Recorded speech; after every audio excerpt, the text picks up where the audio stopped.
Hey, what's going on, guys? Welcome to Pillow Talk with Dr. Boyce and Dr. Alicia Watkins. My name is Dr. Boyce Watkins, and I'm here with my lovely wife, Dr. Alicia Watkins. How you doing today, babe? I'm doing great. How you doing? Doing very well, very well. And It's been it's exciting. You're a track and field fanatic, and this has been an exciting day for you or weekend for you. yeah, it's been a really big day. The Sha'Carri Richardson thing was just kind of the talk of the town, and as you know, as a track fan, I was really following it closely. Hmm. And so I'd be curious to know anybody who's watching because we're recording late at night. So anybody who's a night owl like us, did you guys? I assume you saw what happened with Sha'Carri Richardson. Let me know if you were kind of following some of this. It was kind of crazy. It was a big deal. It was a big deal. We were really disappointed. We saw the race, and we just knew she was gonna come out and show the Jamaicans what she was gonna do. She should have been the one with the gold. We were rooting for her. I was rooting for her, but I didn't think she could beat the You Jamaicans. didn't think so? Not all of them. No, Okay. I it's I just didn't think she'd come in dead last. yeah. Well, the Jamaicans were just that good, you know. But I thought she maybe could have beat Shelly and Fraser Price. Hmm. That's more of an even rivalry. She can't beat Elaine Thompson. Okay. Elaine Okay. Thompson's too fast, you know. Um, yeah. So did you guys see it? What y'all think? Let me see. Jamar says she's still valuable. Absolutely, of course, she's definitely valuable. She's still valuable. Well, I mean, she won the national championship. Is that right, boys? Is that Yeah. where was the race where she ran in the stands? It was very emotional and dramatic, and she's hugging her grandmother, and we're all feeling good about her. Oh, you talking about the Where was um that? I want to say the U.S. Nationals.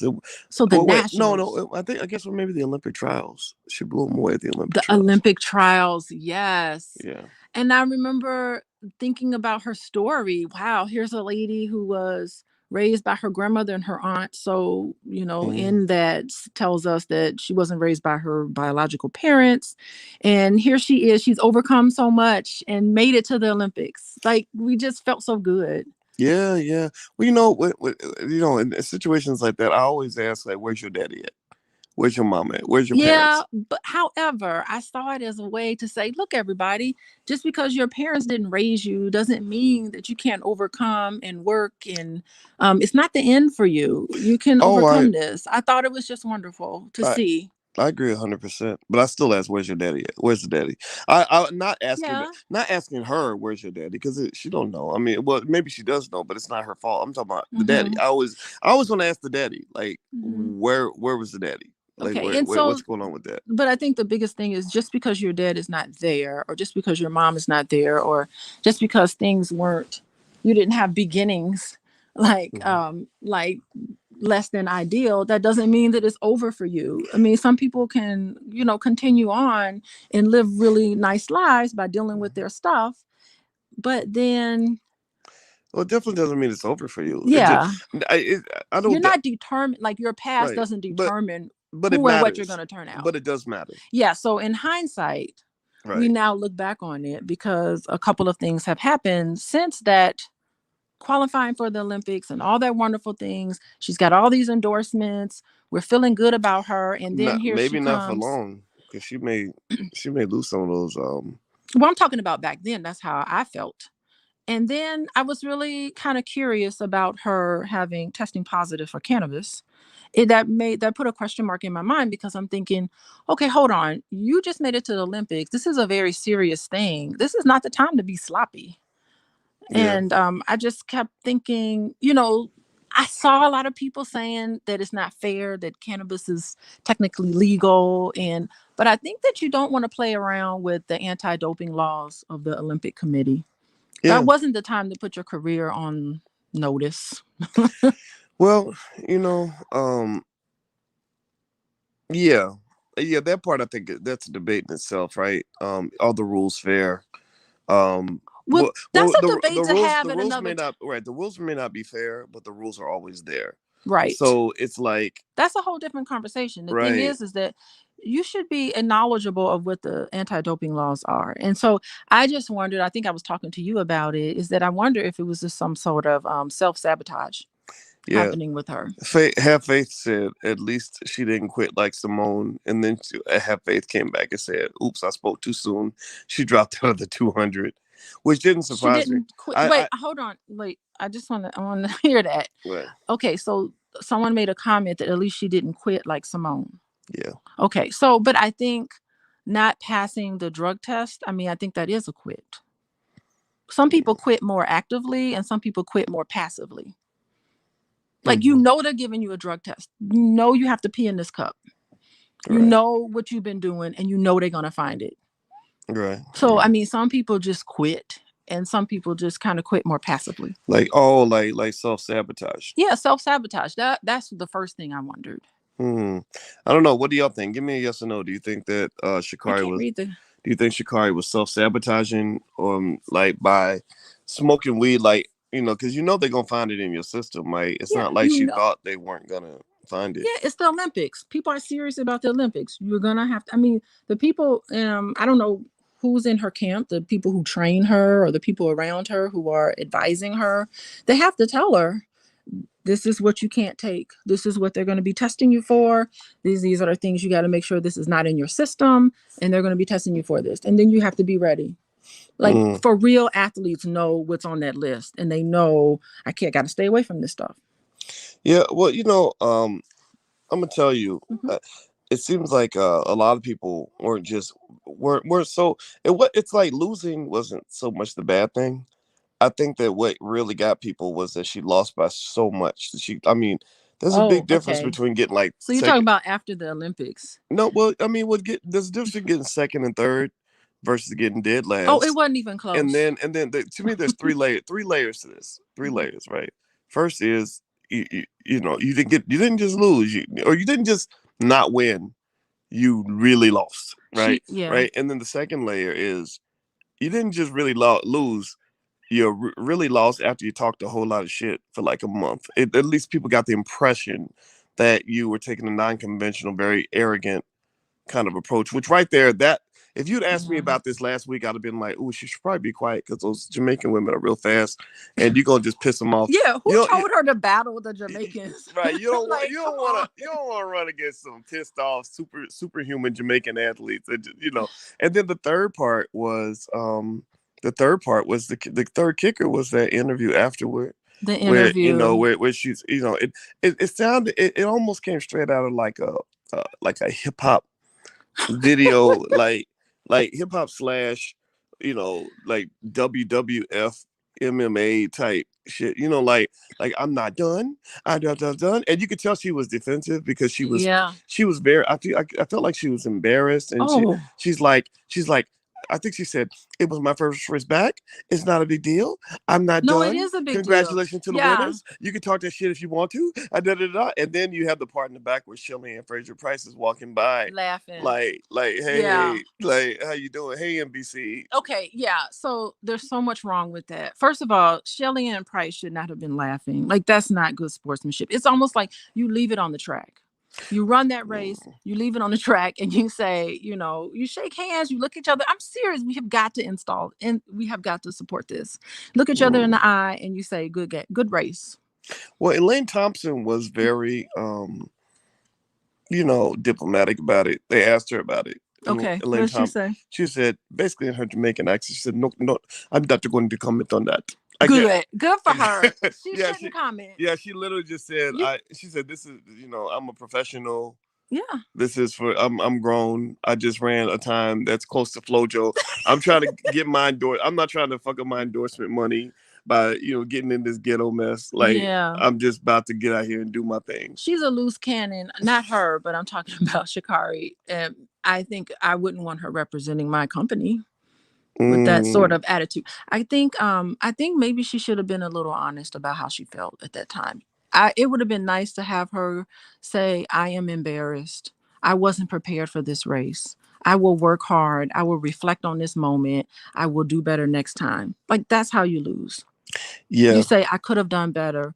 Hats off to those women. They did a wonderful job. They ran that race. They were well prepared than I was, and I should have done better. Like, that would have been Don't you think that would have been a better statement or no? Yeah, well, remember she's 21, right? So, and we're not 21, So right? what? So, She's 21. So right, what? She's 20. If I was 21, I would say the same thing. you would, but remember, if you said it at 21, I think, especially in this culture where social media can What are you gas your talking right. about? No, but listen, social media can gas your head up, right? So this girl's 21, she's getting followed by Nicki Minaj and Drake and Cardi B, and all these people are talking about her. So to me, it's like you need somebody in your corner who's twice your age, who's going to advise you, and you got to be willing to take that advice. Mhm. And that's a whole nother question too. Like sometimes you have young people that are so determined to do it their own way that they don't listen to OGs that can explain how you can avoid sand traps. Well, this is another example of shooting yourself in the foot, self-sabotaging. Like you have people who are wise, hopefully somebody's wise around her, informing her, telling her, "You know what? It's you need to put the phone down, stop posting and start working." Yeah, yeah, yeah, yeah. That's what someone needs to know. And my question is, why is no one stopping her? Like why is no one saying you need to have better sportsmanship and the way you conduct yourself off the track? Well, remember though, like it's her choice to decide if she's going to let somebody stop her, because you have people that are young and famous and rich that they have a choice if they want to take advice or not. Like I'm sure when Tupac was getting caught up in all kinds of gangster shit and silly stuff that was going to get him killed, I'm sure there was somebody who said, "Hey man, if you keep doing this ain't going to end well," and he made a choice to maybe not listen to all of it, right? Okay. Well then, So if you can make a decision. yeah, so she's got free will. She can do whatever she wants, but the thing is she's going to suffer the consequences, Yeah. which is what she did was she ate her words. Yeah, well, you know what? I don't know. Do me a favor, hit the thumbs up button, hit the share, subscribe button.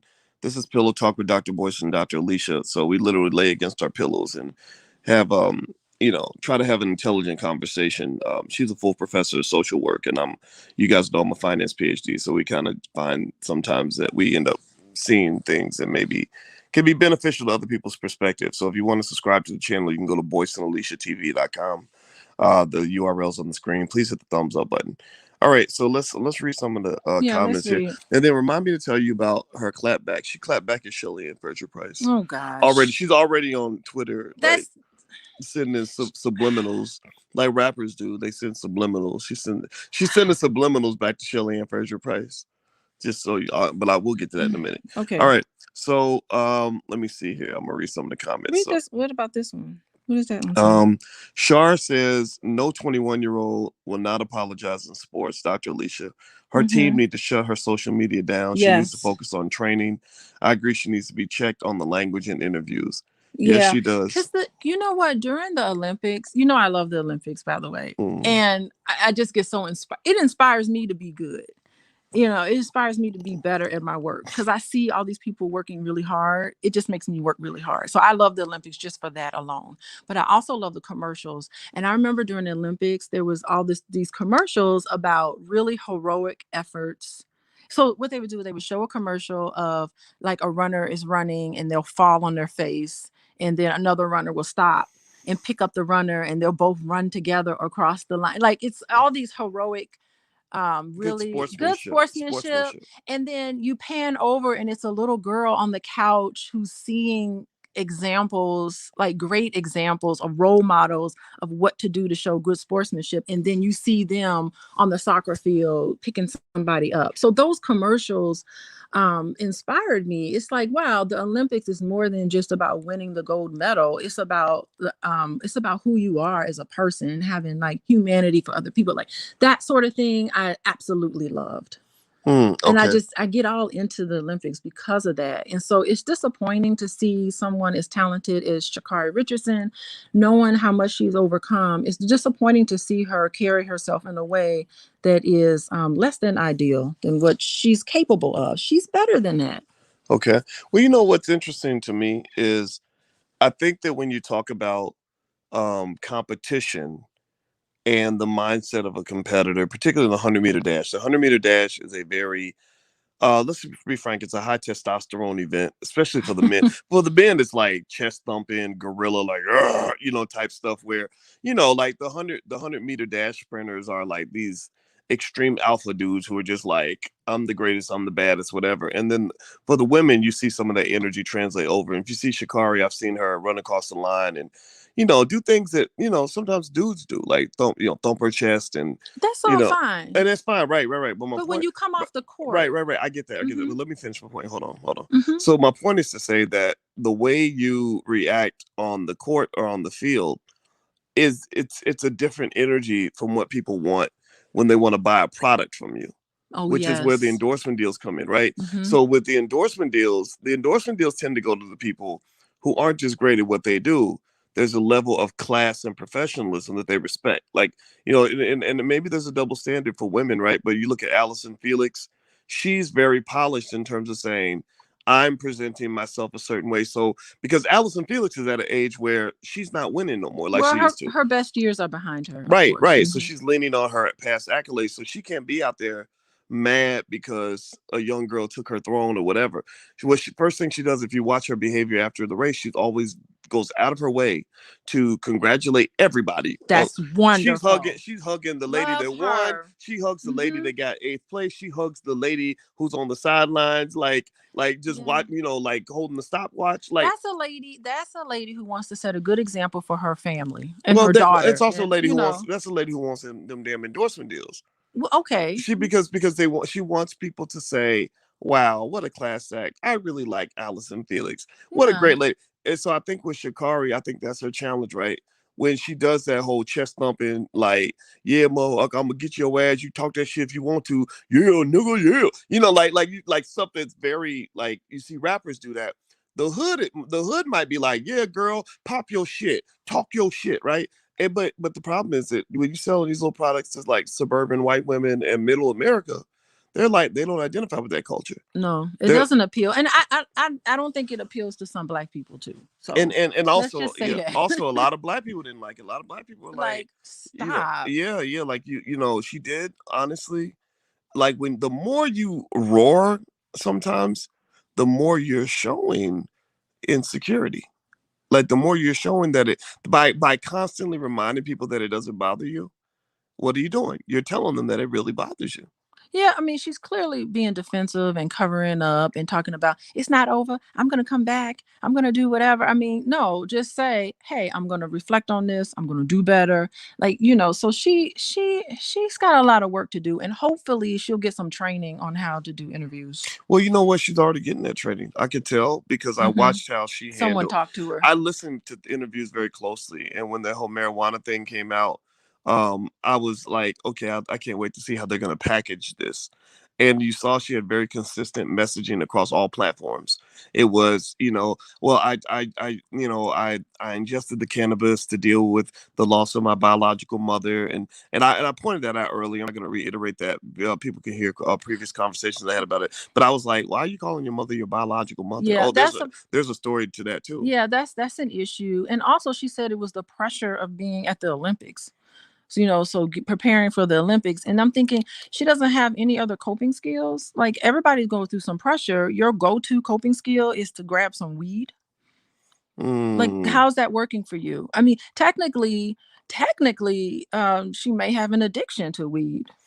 She could. I mean, that would be fit into that definition where it stopped you from working. Or ruin your chance. Like you She might had a lost. lot of money behind her. Yeah, you lost some bread A off of that. lot of support behind her. Yeah, A you. lot of people were counting on her, and this was her career.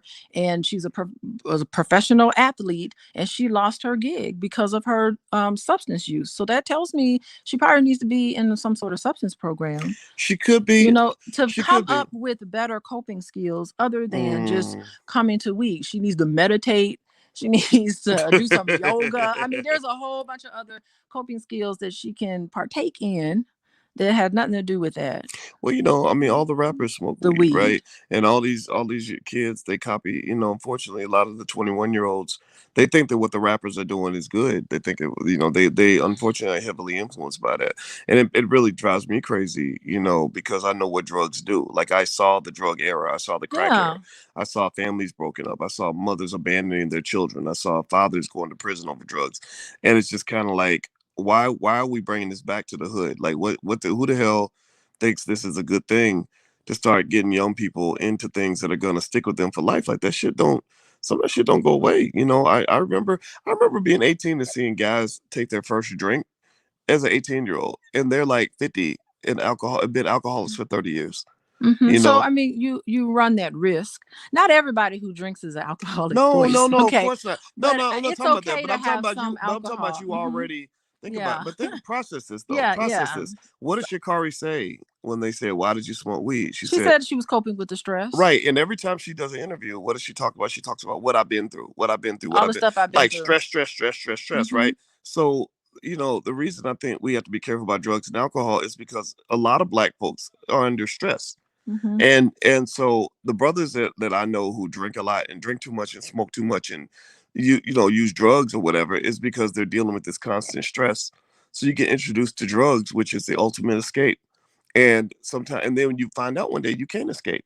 And sure, you're right. Not everybody becomes an addict. Not everybody Yeah, becomes not alcoholic. everyone becomes an addict, but the thing is that if that's her go-to coping mechanism, I'm concerned that she may turn into an addict. Yeah. Like that is a red flag. I mean, that's not saying I hope she does not, but that's one of the signals of which somebody, and especially if she has friends who smoke weed, that's another signal Yeah. that she, Priscilla Brooks says cannabis is not a drug. Please educate yourself on cannabis before you get assumed. Before you, well, I've been in the cannabis business for a long time, Priscilla. And I know a lot of people who run cannabis farms and all that, and we I spend a lot of time reading up on it, and I'm very educated on it. cannabis is I think different. that right with Mhm. cannabis, my conclusion on cannabis, and I don't judge anybody else's decision, but here's where I think you got to be real careful about cannabis. There used to be a time where smoking weed was heavily stigmatized, right? Mhm. And that wasn't right in my view. Like we acted like, if you smoke weed, that was like being a mass murderer or something. Like Mhm. it's a gateway to all these terrible things. But now we've gone to the other side where it's been decriminalized. It's not stigmatized like it used to be, and that's cool. But here's where I think you have to have some discernment. Just because society has decided that it's cool, that doesn't mean that they've decided that everything is cool, right? So let me give you examples where I decided to get off the bus. Give me a yes or no if you've ever seen this? Yes or no? Have you ever like been around somebody who smokes weed constantly and they fucking smell like weed every time you see them? Like they literally, like you walk up to them and you give them a hug and you're like, damn, like I can smell the weed on you. Like that's a lot like having bad breath. Like I'm sorry, I know people might be mad about that, but if you same thing with alcohol. Like alcohol is legal, it's not stigmatized, but if you're drinking constantly Oh, and well, people if can that's your smell, go-to method, oh, I had a hard day. I gotta go grab a bottle. That's the first thing you do. That's the yeah, problem. yeah, like Mhm. no nobody. It's just not. Or overeating. There's some people who Mm, say, I've had a bad day. I'm gonna go and eat 5 McDonald's cheeseburgers or something. That's not healthy coping right. skills. I mean, and McDonald's is legal. I mean, it's just not, we're not stigmatizing that. I'm pointing to she's making it as an excuse by saying, okay, I had a hard time. And she Right. made that as an excuse as to why she didn't do very well. She came in Mm, ninth place. She made an excuse. I had a lot of stuff going on. yeah, right, right, This has been a hard month. No, you've been sitting at home watching the Olympics for the right. month. That's what you've been doing and tweeting a whole lot of stuff. Right, right. So just to Hmm. finish the point on the weed thing, which you're right though. There's a lot to unpack with that. But with the weed thing, it's like where I think young people might want to get off the bus is one, if you're abusing it, like if you're somebody that's got to smoke all the time, every day, constantly, and to the point where people can smell weed on you even when you ain't been smoking. Like that's probably a little bit much. But then also, of course, you can make your own decision, right? But then also, I decided to get off the bus when it came to the THC versus the CBD. Hmm. We have CBD products all over the house. I love my CBD products, Yes. but I don't want the THC. I don't want anything that's going to alter my mind, especially, old school weed is not, like that was a funny joke when Sha'Carri got caught when they found the weed in her system. They're like, well, weed ain't gonna make you faster. It's gonna make you slower, right? And I don't want to be slow. I want to be sharp. I'm a black man. I got to be alert. I can't be out here in under the influence of anything that's going to alter my mind because there are people out here that literally want to kill me. I got black people that would probably kill me if they saw me. So I can't. I'm not going to be out here high and drunk, unaware of what's going on. I'm always alert, right? Three is synthetic weed. A lot of young people are abusing synthetic weed, like those bath salts, and they don't understand this destroys brain cells. Like you can get addicted to some of this stuff, and when they start putting these foreign chemicals into what you're smoking, you don't know what that's doing to your brain, and it might damage your brain to the point where you can't come back. I see a lot of young people now that are so gone on drugs that they're never going to be normal. Like even if they stop, they might stop when they're 24 and be like, okay, I used to do that when I was young, but you still ain't right. Yeah, because the brain cells, they never come back. Absolutely. Once you lose them, they're gone forever. Right. And you see the effect of it for Yeah. sure. Yeah. But the thing is that it's your go-to way of escape. So Mm. what's going on in her life where she feels that she has to smoke weed, she has to do these things so that she can escape what's going on currently in her life? How is she feeling right now? So instead of connecting to your feelings, which sometimes can be very painful, a lot of people don't want to do that. They just say, I can't deal with that, I'm going to escape. And for her, it was escape into weed. And Yeah. that's where it's a problem. Well, I'm gonna give Tiffany Gilbert the comment that Mm-hmm. I know you're gonna love. She says she needs therapy. Mm-hmm. If I could type back, I would type amen to that. Mm-hmm. Mm-hmm. Amen. Yeah. I really, Yeah, but I'm gonna tell mm-hmm. y'all about probably 90% of y'all up in here probably need therapy, including me. I just think, and really, I think life is just complex. There's a lot of Mm-hmm. stuff. Mm-hmm. If you can unpack your shit, like if you can overcome your shit, you can do anything. And so I love therapy because it helps you unpack your shit, like figuring out what's getting in your way, what's keeping you Mm-hmm. from reaching your potential. We all have fear and irrational phobias. We have Mm-hmm. trauma that we're trying to work through. We have like biases that don't even make any sense. We have limitations. Yeah, everybody has some. I mean, of course, there's the worried whale. You know about the worried whale? What's the word? Well, People who live their lives and they're just fine. Everything's going fine with them, but they're a little worried about stuff. Even they get therapy. yeah, They yeah. don't have any major problems in their life. They just need someone to talk to sort. I have clients right now that I've been seeing for years, and they'll come to me once a month and they'll just and I'll just sit there and listen to them sort out how they're feeling because they need that. So Yeah. it's called the worried whale. And then you have the people in crisis, the people who really need, help with a bunch of Mm. stuff. But so yeah, everybody could use somebody to sit who, I mean, I have no stake in it. I'm objective, you Well, know. I'm gonna ask everybody, even if whether you agree or disagree with what we said here, and we're not asking you to agree. It's okay to disagree. Um, can But everybody? Can be we all? respectful when you disagree. Don't Well, just be calling me names and stuff. well, the disrespectful Just say, people. Well, just no. say, The disrespectful people are not debate allowed. the Yeah, ideas. disrespectful people are not even allowed to be here. Like all. Well, I mean, it's not going to hurt my feel. I'm not going to go on Instagram and cry about it. I'm not going to You're have not a gonna meltdown. do the But the Lizzo thing thing. is, it's like, well, that's unfortunate. You could have been a little constructive in your feedback. Because I mean, I'm interested in feedback. It's not like I'm not perfect. You're not perfect. We all just, we're doing the best we can. Yeah, when people get disrespectful, I don't let them come in because Like that's this just this is not a place. I mean, this is being here is a privilege. It's not a right. I don't. I'm not. We're not begging people to come join the conversation. okay. So what comments are Right. going? You can So read the but comments let better me than let I me can. let me but let me say this though. I want everybody. Can we at least give me a yes or no, everybody? Can we at least agree that therapy is good for all of us? That we can all benefit from therapy?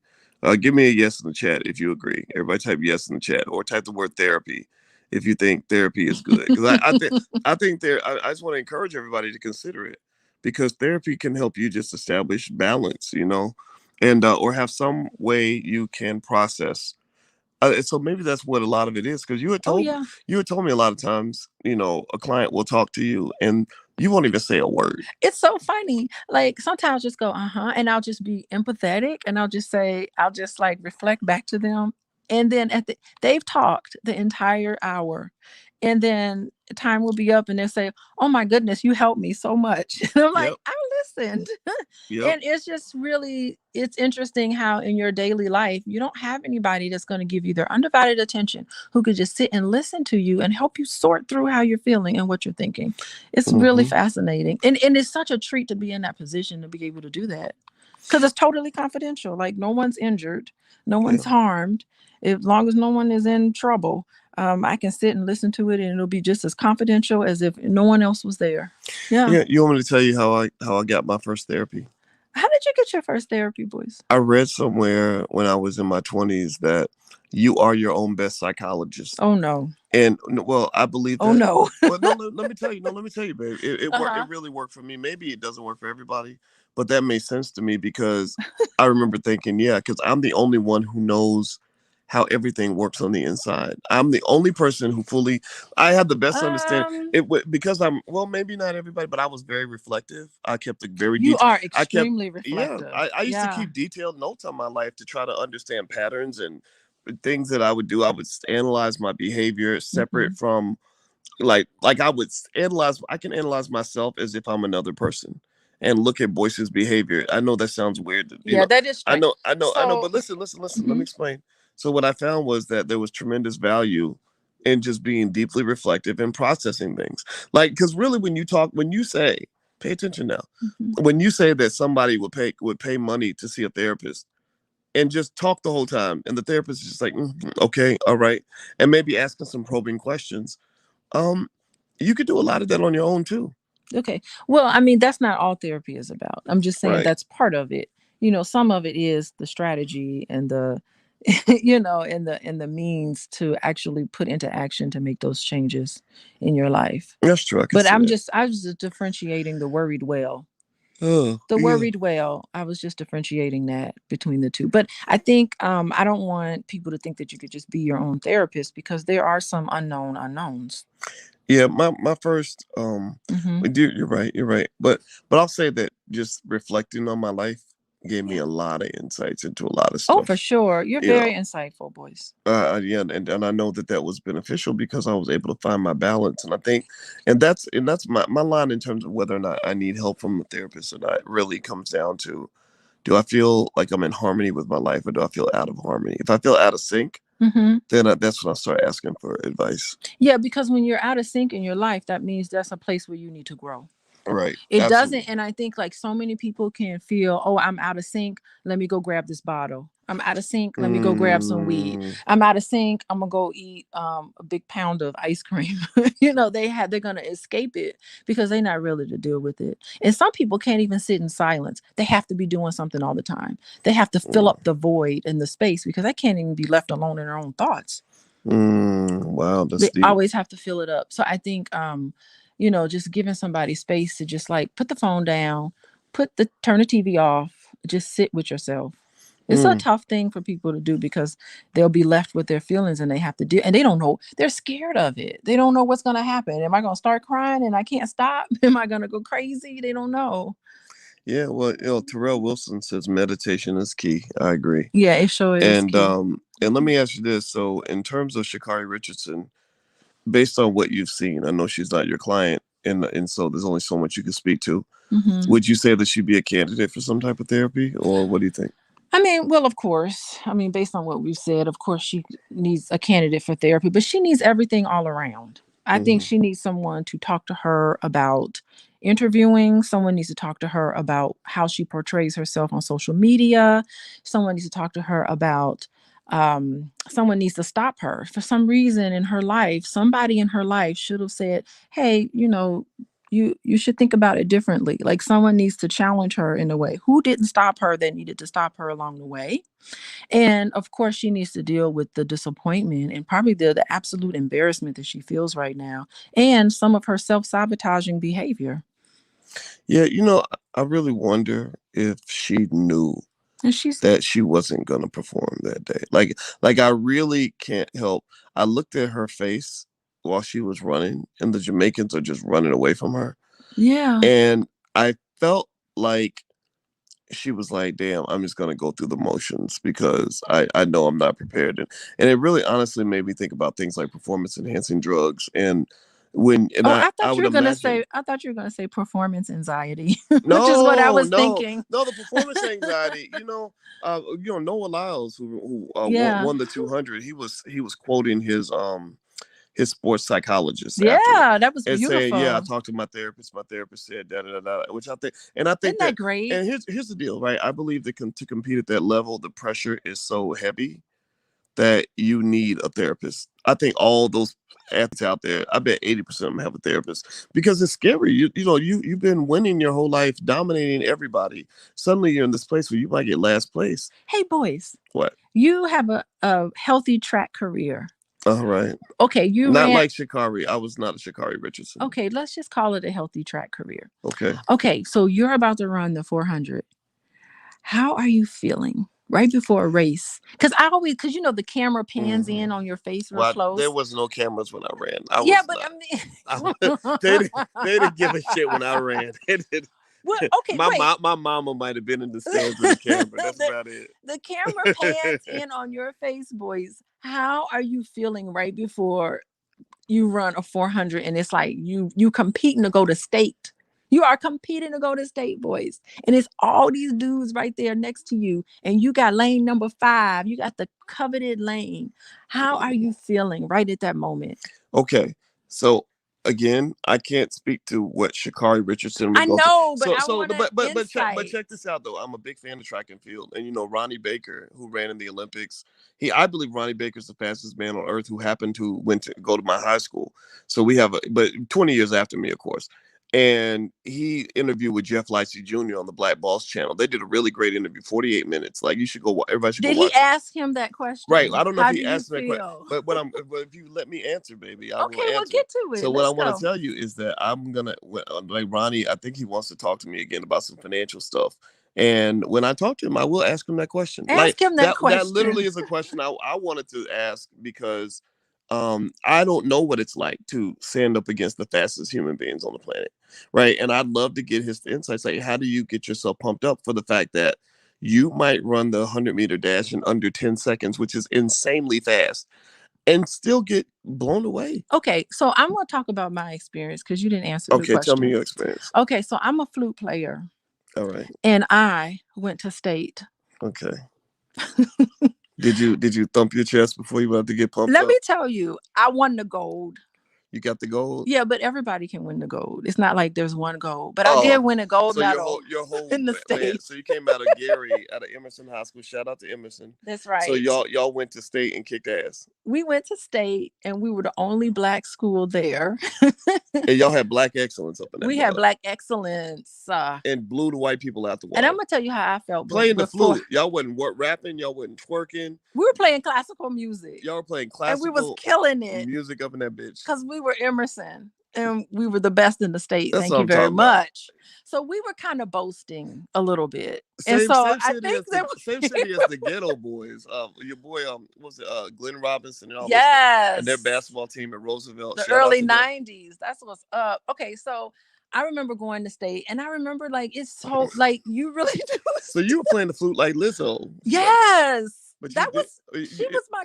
And if you could have been twerking while playing the flute, you could have got a record deal. Oh my goodness, I would be okay. But the thing is that we would do very well. We would do very, very well. But I remember just being totally nervous and really getting into my head. And there would be people who would practice perfectly, but when they got up there to perform, they were so nervous they couldn't perform. Like something would get into their head, like they couldn't do it. Oh, really? Yeah. And it's just it's like, and you surprise yourself about how nervous you can be when you perform. Right. I get that. Okay. Well, you know what? I can't speak to. You can't speak to. I can't speak to performing athletically at that level. I was a good athlete. Like, I was a good sprinter. Yeah, but in your head, it's like, this is it. Yeah, this is the race. You've been practicing for all season, and now it's time for you to show up. Well, let me tell you about my track career. I was the guy who was known for being the hardest worker on the team. That's what's up. That's why the coach made me the captain of the team, because I was very mature for my age, and I would practice 3 times a day. I was also like the guy who would be fast enough to be the slowest guy on a super fast relay team. But I would need the other fast guys to kind of cover for me. Kind of like when I play Call of Duty and I play with other dudes. And I'm bringing up the rear. I'm almost the weakest link, but I can hold my own and be a role player and play my role well. That's what I did. And my homeboys, my RIP to my best friend, Greg Wilkins, who got killed in 96. Him and his brother Reggie. Reggie was the state record holder in the state of Kentucky in the 100-meter dash. Reggie and Greg were on my relay team, and we were able to kick ass. But it wasn't because of me; it was because of Reggie and Greg. But I held my own, right?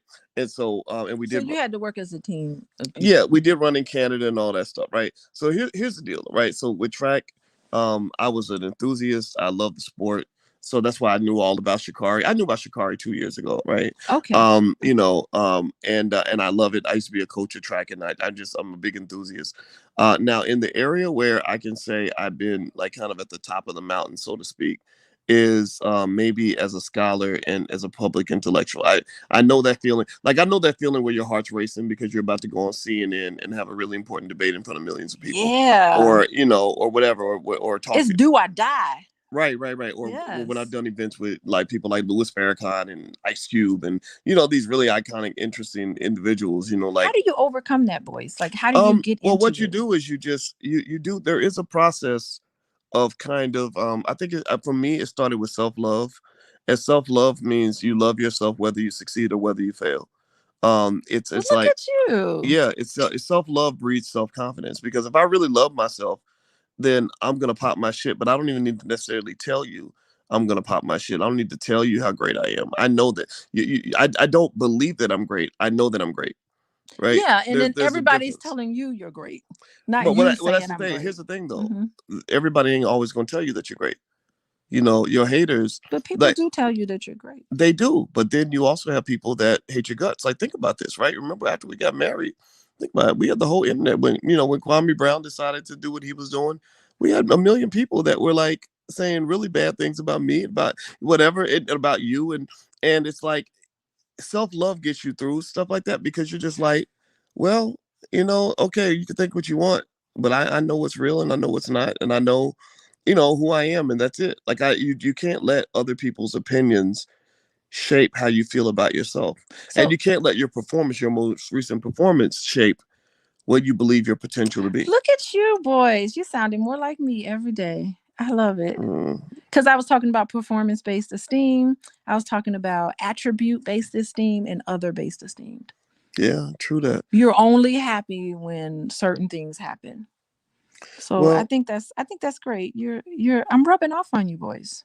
yeah. Well, I think with Sha'Carri, it was kind of like, I love I it. felt like with Sha'Carri after the race, um, that I felt bad for her because you could tell she was feeling very embarrassed and very defensive. Yeah. And also, I don't know if you saw that she actually kind of responded subtly to Shelly Ann Fraser Price, kind of smirking in the background, because somebody made a comment on Twitter where they said, "Look at this lady, this Jamaican lady is looking like Lil Wayne in the Yeah, background." that's so Right. And terrible. Sha'Carri hit the like button, and then she unliked the comment. And then she changed her profile picture. Her profile picture is when she's doing the interview and the ladies in the back kind of The laughing. yeah. But you know what? I understand everybody's feelings in that, because I understand why Sha'Carri would be pissed about it. But I understand the Jamaican women being pissed. Pay attention now. Notice they did not even NBC didn't even interview the winners. They didn't even talk to Elaine Thompson Hurrah. You They never interviewed them? after a race, you're supposed to talk to the person who won, Yeah, but all not the person who cameras got last. yeah, but all eyes were on Sha'Carri. All eyes were on her. We expected her to do way better than what she did. And we expected her to win that race. We expected her to run a 10, what is it? A 10-7 or 10-2, whatever the race is. Whether how fast should she have run that? A 10-4 or She something? was, you know what? Sha'Carri is easily capable of running a 10-7, 10-7. which would Okay. have put her in the running in that race. Like Okay. and that's the thing. I She was think, way off and you from a know what? 10-7. I just figured this out. Mm-hmm. I just had an epiphany. You want to hear it? Okay. Because I'm a realist and I believe that a lot of athletes have to use Oh, performance that's enhancing right. drugs. I believe when Sha'Carri says, "I'm not done, I'll be back," what she's really saying is, I'm gonna take my when drug. I get my shit back in my system, when I start taking my drugs again, I'm Yeah. gonna be running right with these ones, because they have an advantage that I don't right now. Okay. And it's almost like if you catch a woman without her weave on, and her makeup's bad, and somebody's like, "Ooh, look at you, girl, look at you," and she'd be like, "No, let me get ready. Give me another hour, and I can Hmm. compete. But right now, I don't have my face ready. I don't have my hair done." So you think that probably because she got caught with marijuana in her system, that they were probably watching her very closely. They Yes, were probably testing her, and so she wasn't yes, able to get her proper cocktail of um hormones, or what is it called, cocktail of drugs together, uh huh, of which they know very well that you can take some that can be undetectable, like yep, everybody else takes their yep. little cocktail that's undetectable. When she gets her little cocktail correctly, she'll be back and she'll kick their butt. Yep. Yep. That's what I believe. That's I what you now think. that I'm processing it, I literally just had that thought just now. And I Hmm. think that's Hmm. what she means. Like, I'll be I'm back. not done. I'll be back. Right. Hmm. Because remember when Sha'Carri is is, and again, I'm at this point I'm I don't speculating. know track, you know, Right, right. And I don't want to very sound well. cynical when I say this, but I just believe that doping is widespread in track and field. Like when Lance Armstrong got caught and everybody's like, "Oh my goodness, oh, this is so sad, so unbelievable." I believe it's because the world lives in a fairy tale. They don't understand. Mm. A lot of those damn cyclists were doping, and I didn't hold it against him. I was like, "Yeah, I bet all those dudes are out there taking all kinds of See, shit." that's just terrible because putting those drugs in your system is not good at all. And those women, I'm like, golly, those women are fit. I need to do some sit ups looking at them. Yeah, But I'm thinking they had help along the way. yeah. Well, You you know know, they what? had I some don't. I don't think good grief. that's true, and I don't think I mean, there's not an inch of fat anywhere on their body. right. They're I not don't even think the drugs are as fleshy. bad as they used to be back Okay. when Flojo and Ben Johnson were taking the drugs. And I'm Hmm. just going to go ahead and say that. I believe, again, it's everybody's opinion, but the times, if you're a track enthusiast, like if you're into track the way I was, what they were doing athletically was not humanly possible. Like it was at a level where it's like, whoa. And Ben Johnson got busted. Usually, here's the deal: when you see one athlete get busted, Hmm. just know there's probably 20 others that didn't get busted. They just know how to time their cycle, their drug cycle, so they don't get caught. Justin Gatlin, remember, Justin Gatlin is still running at the age of 40. Why was Justin suspended years ago? Because he was doping. Hmm. So Hmm. I'm not sitting here trying to say, I know people, don't want to believe that because they want to believe the fairy tale, and it's fine. Yeah, babies come from storks and whatever. But um and Santa Claus is going to bring you So your how do Christmas you, I presents, mean, how do you but really eliminate that? Because they're thinking you about don't. relaxing the doping laws now I don't because of think. I don't Sha'Carri think they're Richardson. gonna do. I don't think. Yeah, I don't think they're gonna eliminate it completely. I think that if you recall, sometimes go look. Like what happens is every now and then you get to peek under the blanket. Every now and then there's a scandal, and what they'll do is I remember there's a time where they had even like rappers. I want to say like Timberland maybe, but maybe I got that wrong. But I remember there were even rappers that were taking that were going to this clinic to get performance enhancing drugs. Baseball players, NFL athletes, NBA players, and they detailed how they charged and what they would do for the athletes, and they would, they'd be like, "Here, we're gonna give you these supplements, Yeah, and but I always it's gonna take the oxygen out of your blood and all this other crazy stuff." mhm. I wonder about the long-term health effects of all of that and what that does on your the longevity of your life and what that does to you to put that in your body. That's awful, Yeah, yeah. you know. Now, Stacy, thank you for your donation, Stacy. By the way, so I should Yes. read Stacy's comments because Stacy donated money. Oh, So good. Okay, what she yeah, say? yeah, she gets $1.99. That's We'll take it. that's gas money tomorrow. Yes. All right, so Stacy says a couple things. Says Sha'Carri has a documentary from 2019, which I look forward to watching. She said, "Don't do that." Sha'Carri was hitting numbers in high school. Yeah, well, that's the thing people don't talk about is athletes are now taking stuff in high school too. Because if Mm. you follow the trajectory of track and field performances over the last 20 or 30 years, athletes today have started to really perform at a level that 15 years ago, college athletes weren't running those times. And a lot of people Mm. are kind of, their eyebrows are raised and they're saying, what the hell's going on? How is this high school kid running a time that professionals can't even run.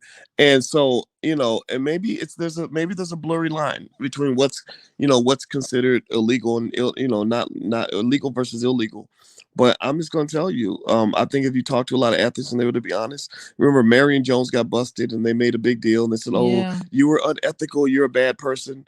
No, I think Marion, remember Marion and her Oh, that husband, hurt my feelings to see her go Marion and down. her husband were working with a coach Yeah. who was basically like, "Look, you got to do this. Mm. Everybody's doing it." Yeah, I thought that was real inhumane the way they treated her. She just had that baby and she was nursing. She couldn't even be around her baby for the first couple of years. I thought that was just terrible. Hmm. Oh, that hurt my feelings to see that. So, Yeah, yeah. Well, I'll tell you what. It's one of those things where I don't really give a shit about athletes and doping, honestly. Like I kind of feel like, and like in Russia and China, they're like, yeah, we're gonna do whatever we got to do in order to have our athletes succeed, right? So I think that this is happening. I think it's a big deal, and I really honestly, when Sha'Carri's time dropped so much, yeah. that's another sign, to be honest with you. When you go, You think she detoxed off of her well, when you run stuff? most of the time, anybody who knows track and field, remember I was a track coach and I followed the sport real closely. You can't really go find me an example of an athlete who was fully healthy, whose time dropped by 4/10 of a Yeah, second in the 100-meter dash. okay, that's a significant drop, right? That is a massive Yeah. drop. Like So that. something was amiss. Yeah, usually they're off by, a few hundredths of a second. Like Ronnie Baker. And Ronnie Baker is a good example. He was on the channel this week and Jeff Lightsey Jr. interviewed him. It was a great interview. Everybody should watch this on the Black Ball Show. I think I put it on drboystv.com. And Ronnie Baker, he went from what I thought he was going to get first or second in the Olympics. He got fifth. And the reason he got fifth was because he was off by maybe 5/100ths of a second Okay. or something from his PR, right? If Ronnie had dropped 4/10 of a second, I would be like, okay, he must have been injured Mm. because you don't go Mhm. from a 9-9 to like a 10-3. Like that just doesn't happen, right? So ultimately, when you're talking about this stuff with Sha'Carri, it's one of those things where I'm not here to bullshit. I'm not here to just feed the fairy tale. Like there's a lot of doping that happens in the sport. Let's see. Free my grandma says, by your logic, we were all doped up and she wasn't, so she won by default.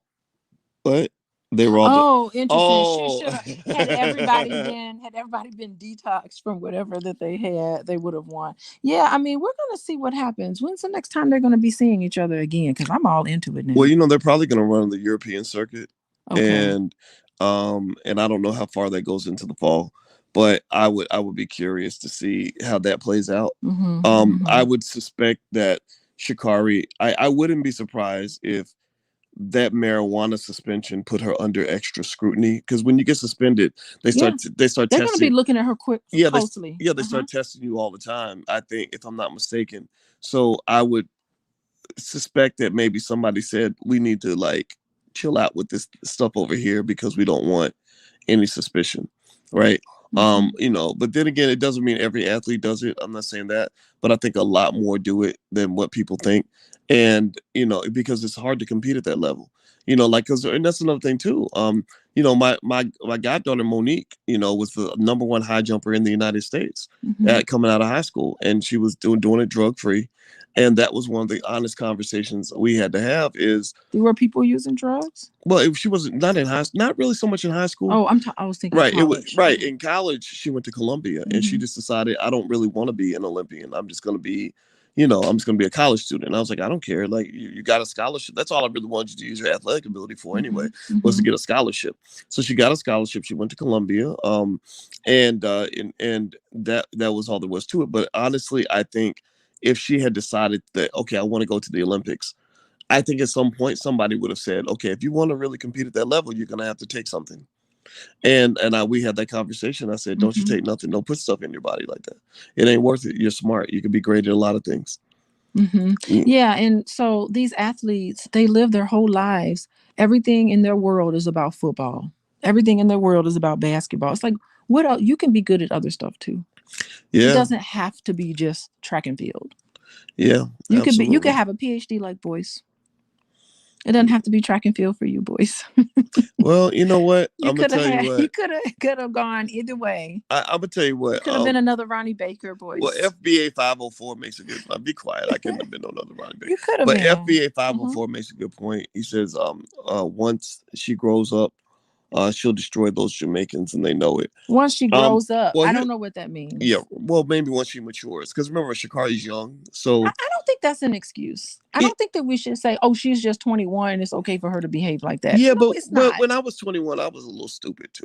I Yeah, mean, but there are a lot of 21-year-olds that don't that's true, act like but there that. are a lot that do. There are a Here's lot, the thing, but like, there's a lot of 21-year-olds who evolve, and I think that we got to give her room to grow. Like okay, we don't talk. Listen, I don't think we got to talk about her like she's 30. But go ahead. I think that we need to stop making excuses for this. There should be somebody in her corner, somebody around her who should be teaching her better That's true. because she is better. Good point. She's so much better than this. And we can't expect children to just automatically know what to do. But along the way, as parents, you have to correct them and get them out of them because children are self-centered in and of itself, you know. So you as parents need to get them out of being self-centered and get them to show compassion and love and care for other people. And ideally that's what you would want in a household. If someone gets mad and lash out, someone needs to correct them and say, you know what, that's not appropriate behavior. Now that's true. You're not holding yourself I think the big in a question way that's becomes. constructive. I think the big question becomes, like to your point, who is advising her, Yeah, right? who's telling Is her her, let's grandma, not do right? Is her this? grandma and her aunt who raised her? Um, are they being firm with her and saying like, stop this? Like Well, clearly they're not because somebody healthy. should have done that. This is good. This is gonna mess you up. You're not going to be you're not going to be successful like this, right? And so that's why I think that a strong father is important. Now, if Wait, her mom FBA was on says her crack? mother was on crack and then she died. Oh no. Yeah, yeah. Is I that think. what happened to her? Well, I think they're not having. I don't know. That is If you awful. look on the internet and try to find information about Sha'Carri's mother, it's hard to find information. I looked up. I researched it. I tried to find out, like Okay. what's going on with her family. Put a And citation in there for that thought. yeah, If yeah. someone If anybody has information on that, feel free to send that information over. And Yeah, I agree with that. Someone says she is not a child. Yeah, she's not a child. yeah, You know, yeah. she's 21. Well, she's not a child, but she's not a to me she's not. Remember you told me yourself that your brain's not fully developed till you're 25 years old anyway. So I don't think that gives excuse. It's not an excuse, right? Yeah, But that doesn't and excuse really that. excuses don't. Because there are a lot of people with good sportsmanship that are way younger than that. And they've learned Right. along the way, this is how you behave. This is not how you behave. You leave it on the track. Approach the winners and the losers in a certain way. Yeah. Well, you know what? One thing, my Mr. Style Records is bringing up something that I think is important. Okay. He's bringing up a theme mo and mentioning that a theme mo has a different disposition. If you watch a theme mo, who's actually probably arguably the most talented track athlete in America right now. I Oh, think she's she's got to be. yeah, Good grief. yeah, tall and beautiful What and smart poise. and just Yeah. carries herself really well. Everybody. I mean, don't get me wrong. I know Sha'Carri is getting all the attention, but I really encourage y'all to look at if you're looking at Black women athletes that are doing amazing things and just really carrying themselves in an amazing way. Check out Athing Mo, Mu's her last name. She was the 800 and the 400. She was on that 4x100 meter relay. Check out Allison Felix, who you probably have heard about because she's very well known. She's been around. Sydney McLaughlin, Yes. Delilah Muhammad. Yes. I'm trying to think of this. Oh, and Gabby Thomas, Gabby Thomas. who ran the Yes. 200 meters. She graduated from Harvard, just an awesomely smart Black woman. So there's a lot of real class acts out here. Mm-hmm. And I would hate for us to get to the point where, where the classy women are looking over and saying, dang, I guess to get attention, I got to be ghetto. I got to be loud. I got to be, I got to be kind of, you know, rambunctious, like I Mm-hmm. can't just be like a good sport and get attention. I got to be, a minstrel show in a way. So you think Sha'Carri might be a minstrel show? I think she's just showing I her think it's upbringing. well, you know You what it know? is. A lot of young people don't even realize it, but a lot of times they're imitating rappers. So that's why the camera went to It's her first. right, and it's hip hop culture, and Mm-hmm. right, and so for Black people, media always has a role for black people if they want to act out and be, Jerry Springerish. Mhm. Like if you want to be a buffoon, the media will always find a place for a black person who acts out because they see that as the role of the black person. But if you try to show up as a black person who, carries yourself with intelligence, dignity, Mhm. and class, they might be like, "Oh, that's boring." Right? Okay, It's like well, we remember, will see who gets the endorsements, though. right. Is Sydney Oh, that's McLaughlin true. gonna get an endorsement? Yeah, she does. Yeah, they all get They endorsements. all That's gotta true. get it, That's true. And I love to see right? their income levels. But remember, it's kind of Hmm. like how Denzel Washington didn't win Best Actor until he did Training Day.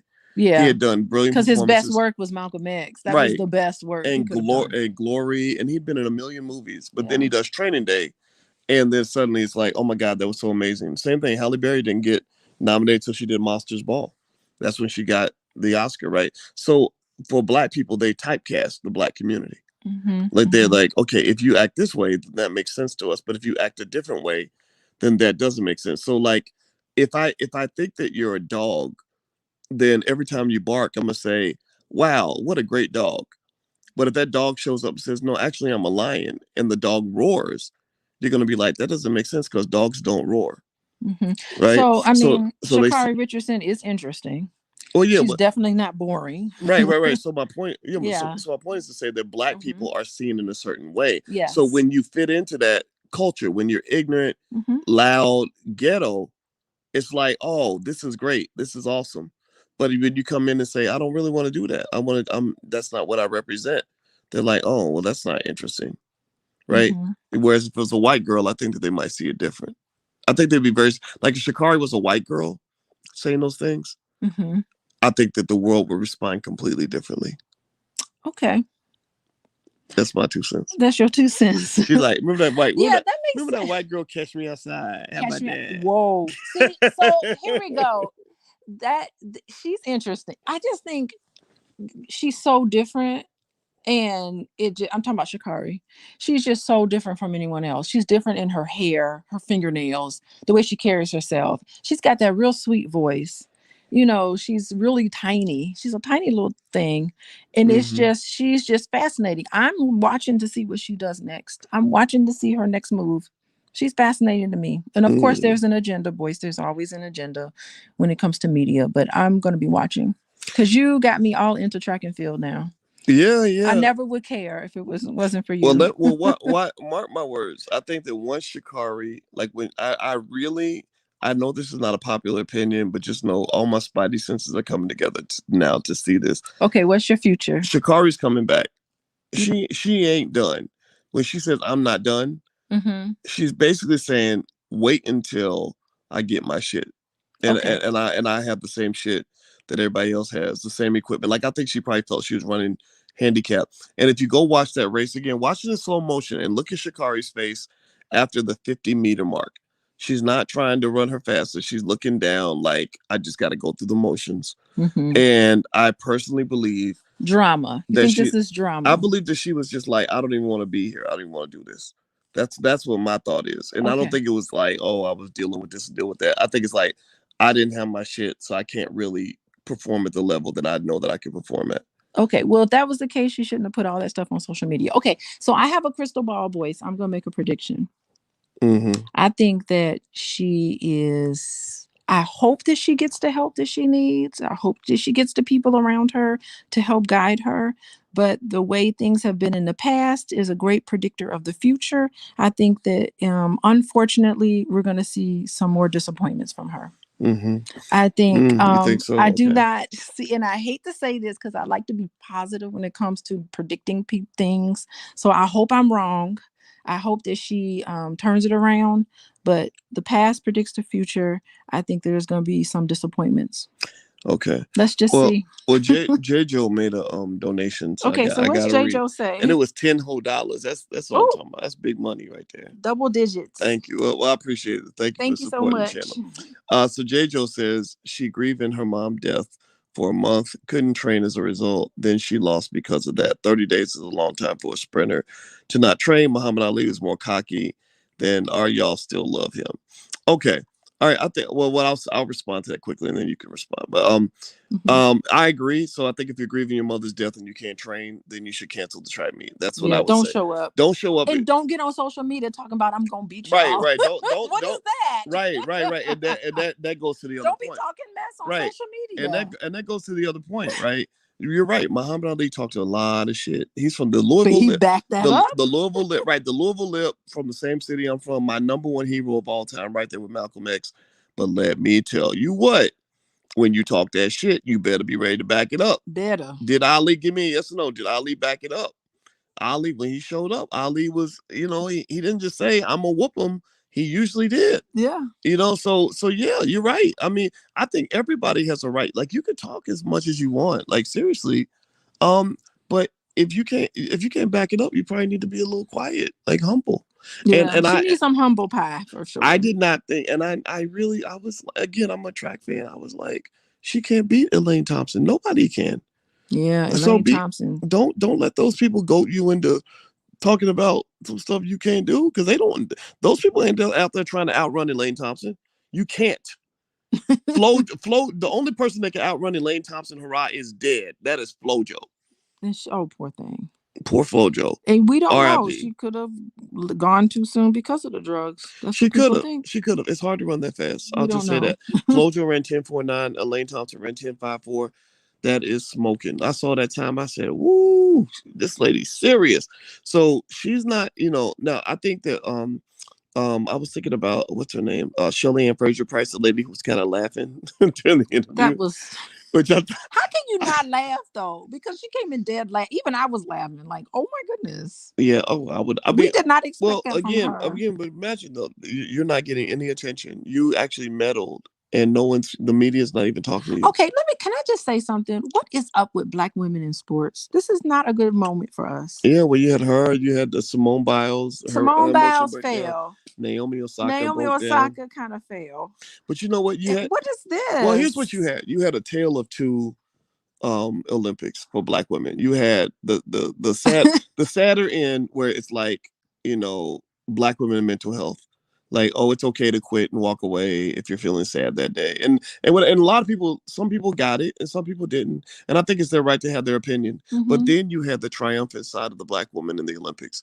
You had Athene Mo like out here just kicking ass. Gracefully kicking Sydney butt. McLaughlin and Delilah Brought Muhammad, it. one of the greatest hurdles racers of all Yes. time. I think they both broke the world record. Yeah, They both brought it. they You had the did. women's 4x4 that, like, I mean, beautiful. You had Allison Felix. So you had a lot of, and then A lot of winners. you Yeah. even had that hurdler who was over growling and grunting and barking and shit. The one who was talking, yeah, we here. And then she started twerking. Carolina, South Carolina. Yeah, who had the gorilla mask on or something. Oh my goodness. She had a silver. Yeah. She did very. She'll take your chick, won't she? She was really. Why was she twerking? I don't What know. was that? Twerking is more of a woman's thing. And why would that's confused? Like either you're gonna be a dude or That was her happy which dance. one you gonna be? That was her celebratory dance, boys. Right. So okay, Okay. so you had her, you had the other one that did the I think the hammer throw or the javelin or something that did really well.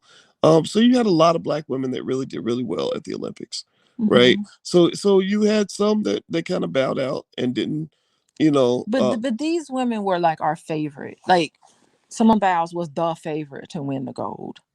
And Naomi Osaka was the favorite. I mean, she lit the torch. Yeah. She was the one to do it, right? Yeah, and that leaves the question open. We know everybody loves a winner, and winners have to sacrifice. And when somebody says, "Yeah, I could have won, but I didn't want to sacrifice," how do you process that? I think you can process that, but you have to also say, "Yeah, okay, but you're not the winner. You weren't a winner because winners have to sacrifice. So when you don't sacrifice, we're not going to treat you as if you did." Right. And I think that's where, that like in the 90s, I was one of those parents who didn't think that it made sense to give everybody a trophy. Like, I'm not going to give your effort. I don't believe that the kid who got last place, who had less talent, less discipline, more importantly, Hmm. deserves the same accolades as the kid who gave everything. I'm a college professor, and there are students that wouldn't do well on a test, and they would come to me with this surprised look on their face, and it would be like, "But I studied really hard." And I would be like, "I'm sorry, I don't know what to tell you. Like, you Hmm. didn't pass. I don't know how could you study really hard and get a D on this test?" You And know, I would you just be like, you know "Maybe that we need to talk about how you're studying because something's amiss." that's a great point. And I remember when I was Like, students really feel. yeah, I remember when I was in my PhD program and I heard a professor from, I mean, a lecture from a white boy from Northwestern. It was a white scholar at Northwestern. And one thing he said that, and I was a PhD student, so we're all pretty smart at this point. Uh-huh. But it was a simple statement, but it was very profound. And he said that people will come to me with their paper research and they'll say, and I'll say it's not very good. And they'll say, yeah, but it was really hard. I worked really hard on it. And he'll say, just because it's hard, don't mean that That it you're was gonna right. It's that it wrong was quality work. It doesn't mean that you deserve accolades just because because of it was their hard. effort. Right? Yeah, right. Just because you tried or just because it was hard. No, you either succeed or you don't. And they're putting it off on me. Like they're putting it off on me. Like I was responsible for their D. Like I'm not responsible for the D. I gave you an outline of what was going to be on the test. You weren't able to regurgitate that. Right. Or and I Like think I don't know why you didn't memorize it properly. and I think a more accurate analogy would be like the kid who comes in and says, "I was going through a lot.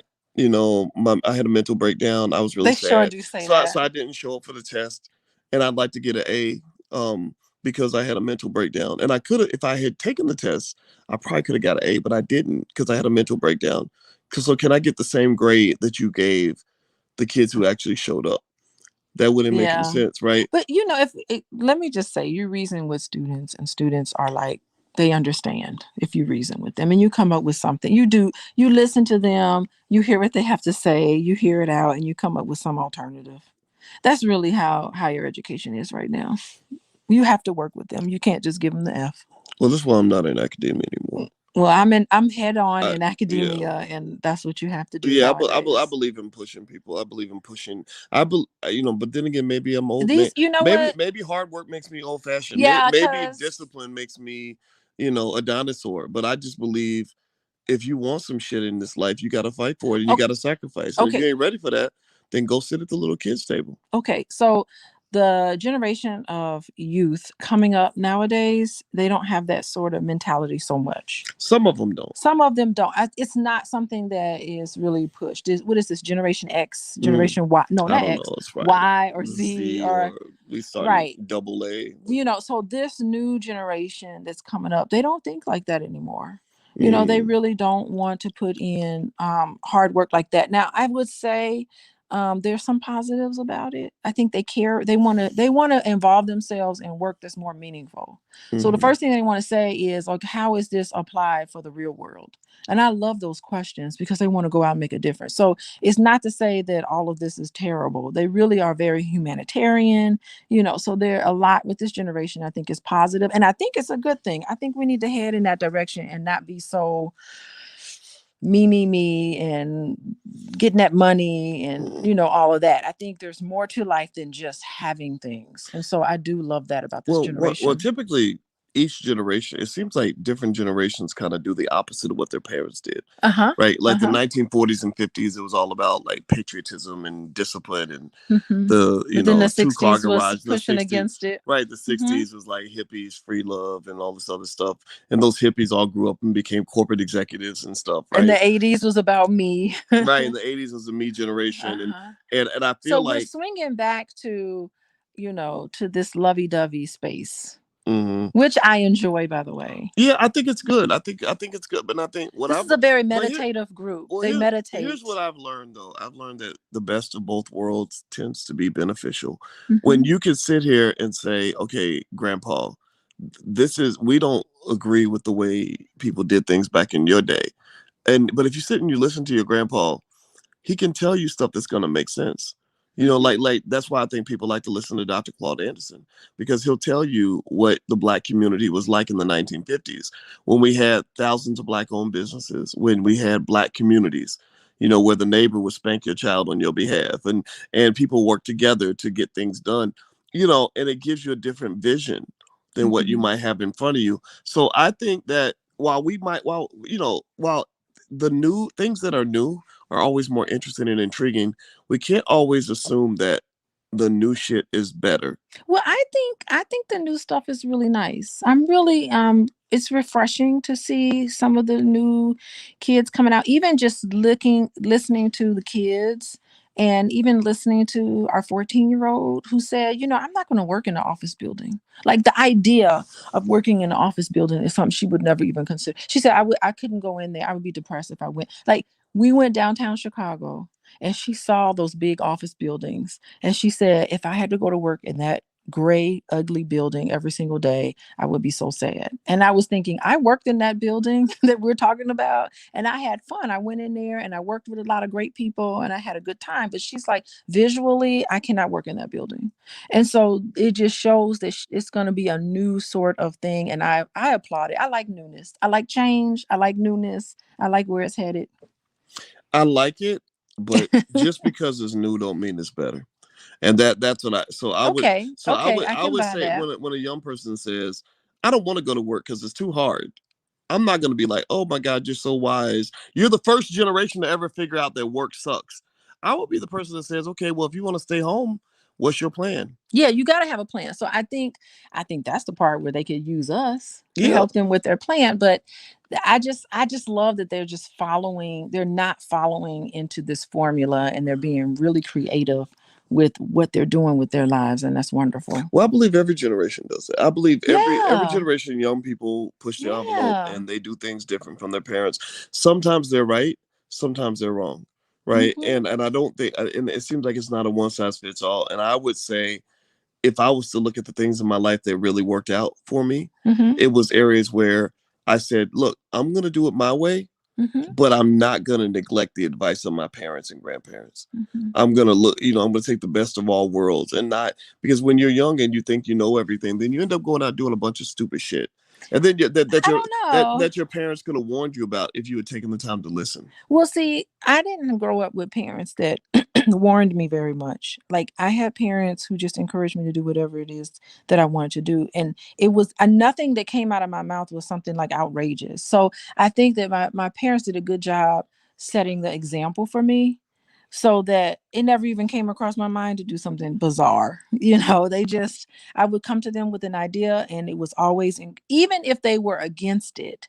I think they allowed me to do what I wanted to do. Like they never told me don't do that. They never warned me about much of anything. Like I had parents that were kind of hands off in a way, almost they weren't neglectful. They did give me some guidance, but they definitely didn't warn me a lot. I didn't have a lot of they didn't put a lot of fear in me, Well, I would say this back to so to speak. Sha'Carri. I see Mhm. people What are people saying about you know, Sha'Carri? it's interesting with Sha'Carri. What I'm noticing is that the responses vary from people that are very critical, like Critical of Sha'Carri? yeah, like why what you were doing was very ghetto, very loud. You were kind of acting like these It was rap, distasteful. imitating rapper behavior. Yeah. And people like stop doing all that. Be a professional. But then you have people that are on the other extreme, saying kind of using putting her in the victim box, right? Okay, what are Like they kind of saying? saying like here's a comment free my let me see somebody said Don M says she can't back it up right now because she's grieving and she's weak right now. And if she was going through the same thing, y'all would say the same thing. He's suffering, right? So comments like that put her in the victim box and the Mhm. powerless, like oh well, she's broken and she can't perform, and the poor baby. No, all And of I that get might that, be true. but All of that might be true. right, right, Mhm. right. But check it out. But here's my point: you're getting paid millions of dollars to do what the fuck you do. If you ain't ready, step off the track. If you're not ready, and I go through this. I have made millions of dollars in my life, and it comes with a lot of pressure, a lot of problems that would make people's heads spin, a lot of Mhm. challenges, and I have a choice. If I can't handle the pressure, I can just quit. I can just say, for mental health reasons, I decided that I'm not going to ever talk to the public anymore and I'm going to walk away because it's just too hard to be Dr. Boyce, right? I could easily do that. I could go and get a nice, easy job somewhere, I maybe don't think any working at UPS or something. Hold on, wait, Mhm. and but I don't. I'm like, I have that conversation with myself all the time. Boys, if you ain't ready for the heat, then get out the kitchen. But if you're gonna stay in the kitchen, then be ready to have some fireball, some fireballs thrown at you. Okay. It's what it is. Yeah, I don't think anybody's coming down on Sha'Carri for coming in ninth place.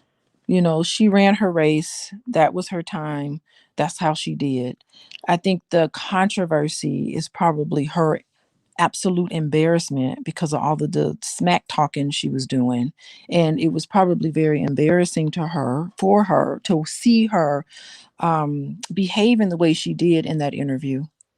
And I think that was the issue. I don't think the issue was all of these other things that was happening to her, but it was the fact that she uses that as an excuse. And winners do not have excuse. She did not perform like a winner. She didn't talk like a winner. You know, winners say, I lost this race because I wasn't good enough, but I'm going to work and be better next time. That's what losers say. Losers Yeah. who are really winners. Yeah.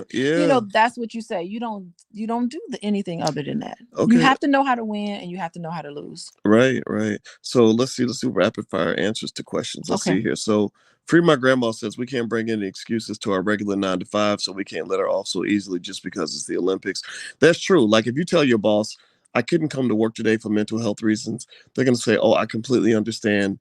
But if you keep doing that, they're eventually gonna say, why don't you work on your mental health, and Okay. we won't pay you anymore. All right, Okay. so Rapid fire. I have to be able to answer it, oh, boys. go ahead. Okay. I do not agree with that voice necessarily. So I'm gonna give you a Hmm. little bit of caveat. Employers do have what's called EAP programs, which is employee assistance program. So if you are having mental health issues, this has been going on with employers for many, many years. Hmm. If you're having mental health issues, you can go to HR, you can talk about it, and they will pay, because I have EAP clients at one point, and they will pay for 6 or 7 sessions with a therapist. Right. But So but at that's what some point, happens. but what I'm saying is at some point your ass gonna have to come to work. If you keep not coming to work, they're going to eventually fire you. And sure, they'll support you. We have a very Yeah, supportive but I'm saying that that's what society. they have. Yeah. Plus Yeah. at work, they do have like personal days that you can take at work. Yeah, you get personal, right? But everything So has. My point is everything has a limit. That's my point. okay, so that's a Yeah, limit. So everything has a it's limit. rapid fire, but I wanted to Right, be able right. to Okay, address that. but I Okay. agree with Free by Grandma. He says we can't make excuses with our 9 to 5, and I agree. Every decision you make affects how people perceive your performance. Even if you had an excuse, Hmm. people are still, especially when you're dealing with the real world of doing business. If somebody's doing business with you and Hmm. you're like, oh, I could. The reason that I couldn't come through, and the reason you just lost $10,000 in the deal is because my dog died. I got a flat tire. I hurt my toe. Blah blah blah. People will be like, dang, that really sucks. I'm so sorry that happened to you. But what'll happen is they won't do business with you anymore because they'll say, I can't afford to keep losing $10,000 every time you have a problem. Okay, but the one thing I wanted to say to that, I just want to highlight, if we're talking about Simone Biles, I mean, she has shown improved. Like it wasn't like she She just had a has bad absolutely, moment, but she has had, her bad moment has come behind a trail of wins. So she absolutely, has credit. yeah, You know what I mean? absolutely. She has institutional Well, yeah, credit where she needs a day off. And Sha'Carri has that too, right? And I And if agree. you think about how you train for the Olympics, and when you are a gymnast, it's not like a season. You are training 24 hours, 365 days a week. 365 days a year. You Right, barely get a day off. It's like you live, eat, and breathe. right. You're always The training. You're always gymnast. practicing. So So and you know Simone it is can be too heavily much for decorated. you. So I just Right. wanted to just add that in I there. completely agree. That I that's don't. Oh yeah, I different. completely. And same thing with Sha'Carri. Sha'Carri has had Yes. amazing performances without a doubt. Right. And I agree. That's like me saying I've come to work every day, consistently, and now I got to take a month or two off. Right. And Yes. sometimes they'll say, sure, you can still get your pay. You can take 2 months off with pay. Sometimes they'll say, we can pay you for the first week, but we can't pay you for the rest of the time that you're off because You can't operate at a we loss. right, It's a right, we'll business. give you Yeah. credit for the things you did, but we're Right. not going to give you credit for the things you didn't do. And I Absolutely. think that's where the line, you have to draw that line, is set to say, okay, um we understand why, we understand why you can't perform, because you're not feeling up to the task, right? But now we're going to go and we're going to give the accolades and the attention to the people that really did make the sacrifice, right? And I think that Simone Biles was okay with that. She said, "Pay She was attention." fine. Right, Yeah. right, right. And I agree with that. I agree. And I think that it would be disingenuous to make young people think that you're going to get just as much credit when you don't do the job as you do when you actually did the job. Okay, Right. I don't think Simone Biles is feeling Right. like I she don't think, got right. Well, credit. Yeah. we don't know what's going on in her mind. Yeah, but Right. she's talked about that. You know, she's talked about it. She's like, no, that team did awesome. It was her efforts that got them there, so that's why she got the medal, even though she didn't perform. But yeah, And yeah. really, and you know, if I were her dad, what I would have said to her is, make that decision before you get there, before everybody starts depending on you, Hmm. because you know, like it's like if I take money to go give a speech, somebody pays me thousands of dollars to go speak somewhere. Hmm. Yeah, and I say I'll take the money and I show up and I take the podium and everybody's in the stands watching me speak. I get up and I get halfway through my speech and say, you know what, I just can't do this. I gotta go. Right. Should I be mad at them for being disappointed in me? Or should I say, no, you should understand my mental health. You should care about my mental health. Okay, but the thing is that we do care about your mental health, and it wasn't like she left them high and dry. She said, "You know what? There's a whole host of girls here that can definitely come and give the rest of this speech and knock it out the Right. box." And that's what they did. And I think So it wasn't as, and she stayed there with them and applauded them and gave them a lot of moral support. So I think that's a she little really different. did, and that's cool. But I Hmm. know that there's probably some woman that's sitting on the sideline who's really mad because she was that 10th person or whatever That didn't that make it. didn't make the team, Hmm. and she's saying I would not have walked out on my team like that, right? So I think that those conversations, I think all that can be heard, right? Hmm. Is there a right answer or a wrong answer? I don't think we can make that discernment, but there's a Hmm. lot of answers to that question. All right, so let me see I here. got more to say about that, but Well, why don't you say I more? don't Because want we to. my phone battery's Your about to phone's die about anyway. to die. Yeah, I Yeah. mean, I think even just with her, you think about all the stuff she's been through, though, boys. I mean, Who? she was Simone? yeah, she was molested by the team doctor for I Well, don't know how many years. Did you see her testimony? yeah. Oh my goodness. Yeah, I mean, it's all sad. It's all very sad. I mean, there's a lot she's been through. She has, and a lot of us go through things. Everybody, you know, most of us. I'm not saying that what she went through is worse or better than what anybody else will go through, but what I Hmm. will say is, you know, I kind of feel like when Black people speak, we pay attention to how often a Black person says, "Look at all I've been through. Look at all I'm going through." And I agree, being Black is hard, but at the same time, you can't always get to the point where you're going to use that as a crutch, you know, a crutch or an excuse for not following through, you know. And I think that's what happens. That's the trap of racism is, you know, sometimes even our friends are racist because they'll say, oh, well, you're Black, that's why you didn't do your homework. I wasn't racist. Wait, who said No, that? no, no. But I there. don't know anybody who said No. that. Don't think about it. Look at how many times in the educational system. Wait, what? No, look at how many times in the educational system they'll let a little Black boy go through school and not learn how to read because they'll say, "Oh, he has a learning disability. We're going to put him in a special class so that he does. We're not going to make him read because that's too stressful Wait, for him." who's doing that? You ever seen how many? You know, there's I, a you know, I you do worked in you schools for many no, years. I babe. never saw No, that. but you know, there's 100,000 Black kids that graduate every year who can't even read at grade level. Okay, I have we're off into another topic, but I have thoughts about that. And I'm not certain we can put that all on schools, I'm not saying honestly. we don't put it all in the schools. I'm talking about on society. I Hear. don't know. I'm I just don't know if we telling. can put Or that what on I can tell you society is that either. I'm hearing all throughout media sob stories from Black people. I constantly I hear more stories of, oh, it was so hard for me. Look at what I've been through. It's so tough for me. And I'm not saying that this is Kendra saying I should divorce her now. Yeah, Yeah, what's gonna happen? Kendra doesn't like what you're saying. So Kendra, okay, What is Kendra thank you for saying? your point. She's saying, dump this broad, get rid of this broad. She said because she doesn't like your point of view. Oh, Because really? So because of Kendra said Kendra now has control over our relationship. Whatever. uh, Anyway, well, what I will say is, I'm just trying to hear what you're saying. if people want to know my secret to so-called overcoming, it was that I lived in a family that only allowed excuses to go so far.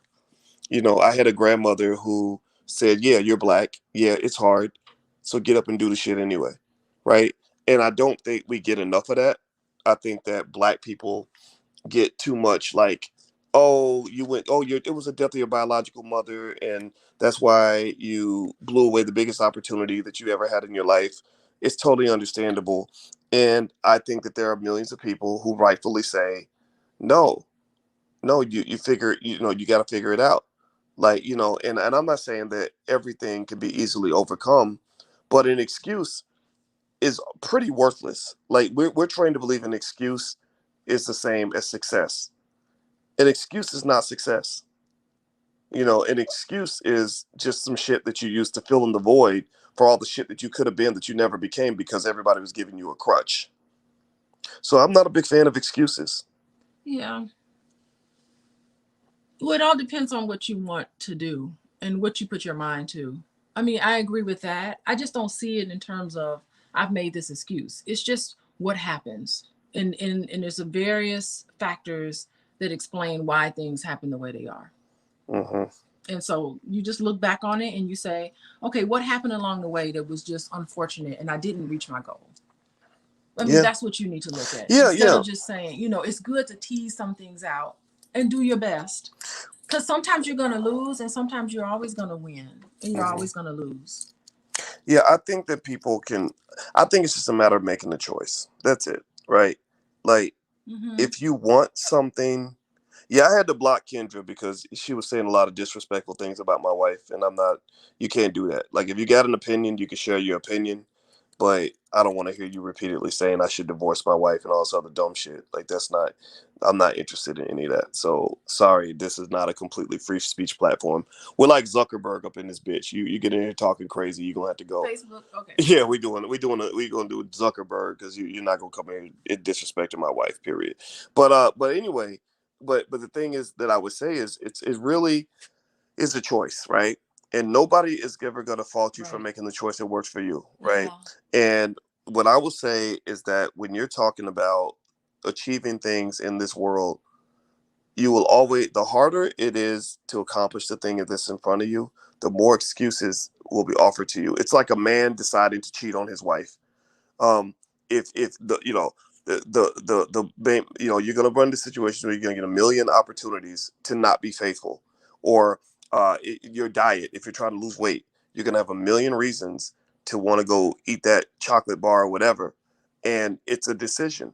Do you accept, do you bail out, or do you stick with the objective, right? Mm-hmm. So personally, I I admire the Michael Jordan approach, even though we know it came with a lot of mental health consequences, right? Michael Mm-hmm. Jordan's mental health is not stellar in my view. You can see it. He drinks a lot and the eyes are yellow and he's kind of an asshole, but he also is a billionaire because Michael Jordan, every time he had an opportunity to make an excuse, he said, "No, this excuse is an opportunity for me to solve a fucking problem that will help me to achieve the goal." You know, the New York Knicks were a very tough team to beat. That was a good excuse. He could have said Patrick Ewing and John Starks are just too much. We couldn't do it.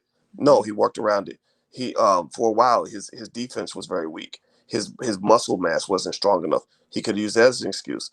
He had that one game where he was sick with the flu. That could have been an excuse. He had a million and one opportunities to say, I don't want to.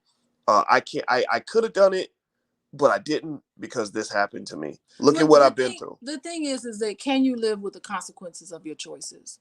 So, when I talk to people all the time who are sorting through making decisions, should I stick with this or should I leave? Should I stay at this job or should I stick it through? And the biggest thing is to process with them the consequences of your choices. And I Hmm. let them know it's okay. Tell me, you have to really decide what is it that you want in life. And it's okay to sometimes it's okay to quit. Hmm. Sometimes we have this culture that I think is slowly fading away, that you have to stick with something, and that shows how powerful you are. But sometimes it takes just as much effort to walk away from a situation that's not working for you.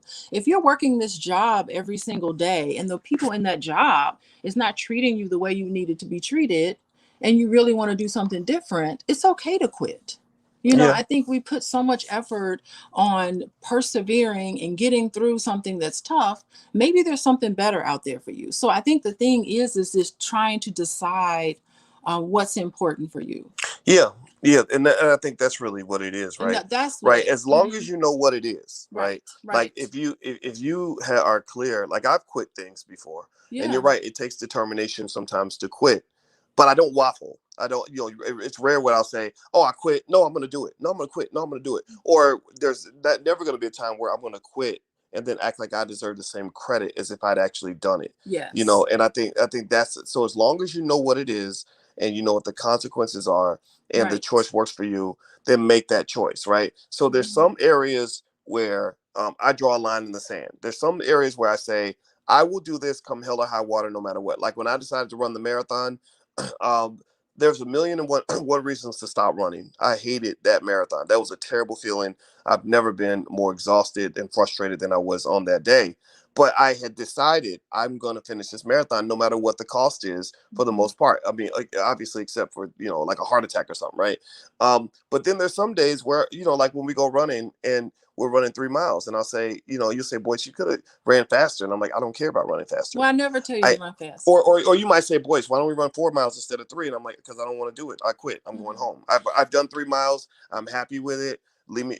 Don't can't nobody judge me. It's my decision, right?" So I think that with anybody, whether you're talking about Simone Biles or Naomi or you talk about Sha'Carri or anybody, it's like, okay, do what you're gonna do, but quitting is not the same. Quitting has a price, just like Mhm. completing has a price. Okay. And I just want to let you know whether you complete that marathon or whether you don't complete that marathon, I want to let you know that it's okay with me.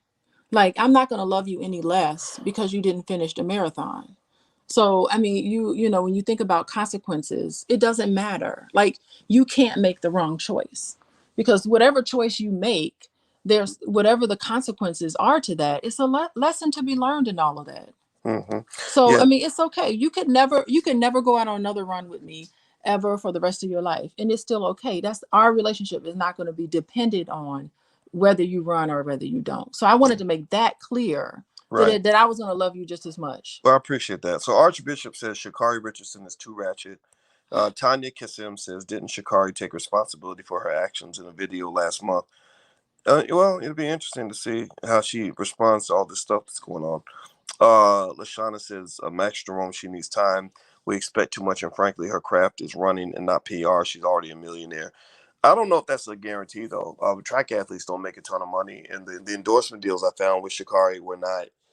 I assumed that she was making millions this year, but I'm not 100% sure because if you remember, Sha'Carri's only really been big for about maybe a couple of months. So Cecilia, Boyce is Alicia's last name Watkins, or is it hyphenated? It is Watkins. Let's see here. Rakina says, saying that you take responsibility and actually walking and change behavior is very different. I agree. Yeah, I agree with that too. Yeah, yeah, Yeah. yeah. I think that the live on air cursing, as Archbishop says, is that's really the big thing. Like if she had just took out that part about you could talk shit, I don't think people's reaction would have been as strong. I think people were like, "Whoa, she's on NBC and she said that," right? So this track meet got a lot of attention that track meets don't usually get, right? And I think that was one of the things that made it so shocking for so many people was like, Did "Whoa." they beep it out? They didn't beep it out at all. No, because it was live. They I don't. Oh my good. You know they already kind of skittish about live events. Yeah, they probably bleeped it in the recording, but yeah. So I think that it's almost like she was able to um almost go mainstream, and I think now they're kind of like, maybe not, She not ready. right? Like she Hmm. wasn't the right. I think a lot of people probably feel in the track and field space feel like she was the gateway that could have brought track more into the consciousness of the public. And I think now they're questioning that. But I don't think they should question it too much because everybody cusses. Well, not everybody, but a lot of people do, right? They just may not cuss on NBC. So I don't think that her cussing on NBC is going to take away her ability to be a gateway. I think she's going to come back. I think she's going to keep doing the FloJo thing. I think it's going to keep working for her. She is getting some coaching on her PR, and I think I encourage her to listen more to those coaches. If I were also her person, I would say we really got to manage the social media thing because now you got millions of dollars on the line. Let's kind of chill. There's a way you have to conduct yourself when you're more in the public eye. And I don't think she's used to that yet. Because what you'll see is when somebody suddenly blows up and becomes super famous, they're super sensitive and they're responding to everybody. They're trying to fight the whole world. Hmm. And then eventually you realize, like, I think Beyonce went through that because Beyonce was dealing with so many people that were just saying things that weren't true, making things up, and it would really bother her. Now, if you notice, Beyonce says nothing. Well, Beyonce, she talks about it in her documentary, if you saw it. oh, did she? What she say? Yeah. Well, she talks about just that same thing. Like at first, I was responding to everything, and it was really worrying me. I was wondering, I'm doing all these great things, and all these people are talking negatively about me. And then eventually, she came out of it. So I Yeah. do hope. I really wish that everything that you said comes true. Yeah, well, that's the thing. And that's where I say that she benefits. She would benefit it. Like, again, if I was her dad, I would take her, or her mentor, I would take her out of the victim box, and I would say, stop looking at yourself as a victim or a product of your environment, because that's what these rappers do, and it pisses me off when rappers are like, "Well, the only reason I rap about drugs and killings because I'm a product of my environment." That's all they know. Right. That's all I know. Well, that's the thing. Mm-hmm. Right. And that's the thing. It's like, no, that's not all. That's not all you are. You're more than You're that. more than that. You're a Mm-hmm. human being. You have a range of experiences and emotions, and every day ain't banging over breakfast and killing black people and getting high every second. You also have children. You have thoughts and feelings. You have other experiences. Let's rap about that so you can be a whole human being and not just a corporate puppet. Well, so, but the thing is, in order for them to be empowered to do that, they have to understand the power that they have. Right? You're not a product of your environment. You're not a broke kid from the hood anymore. Instead of being a product of your environment is a product of you, right? And so I think with Sha'Carri, that's what I would say to her too. Is like, let's get past this whole, look at what I've been through. This is why I messed up. This is really hard for people like me. No, it's not. You're famous. You're extraordinary. You're really talented. You can walk in a room now and people all react to you. You could change the whole hood tomorrow. You could get Drake on the phone and get him to invest $1 million in black-owned businesses if you want it. Like, there's a lot of power that you have now. Let's recognize that power and understand that with that power of a queen means that there is an expectation that you have the grace of a queen. And the queen ain't gonna Well, be she's a, definitely not operating like a queen right at this moment. right, So right, we right, we want that for her for right. A sure. queen, a queen is not a hood rat, right? And when I say hood rat, I mean, yeah, bitch, I'm popping up. You motherfuckers, y'all talking all that shit. You can talk all that shit, but no, you don't got to do She all that. needs, you know what? Someone needs to script it. Like she needs, she needs to read from a paper. Is that what you're saying? She needs to be more Like what? read from it. Like someone needs to like practice with her on how to speak. Or do you think she just keeps speaking from the heart? Because some people like when they speak from the heart.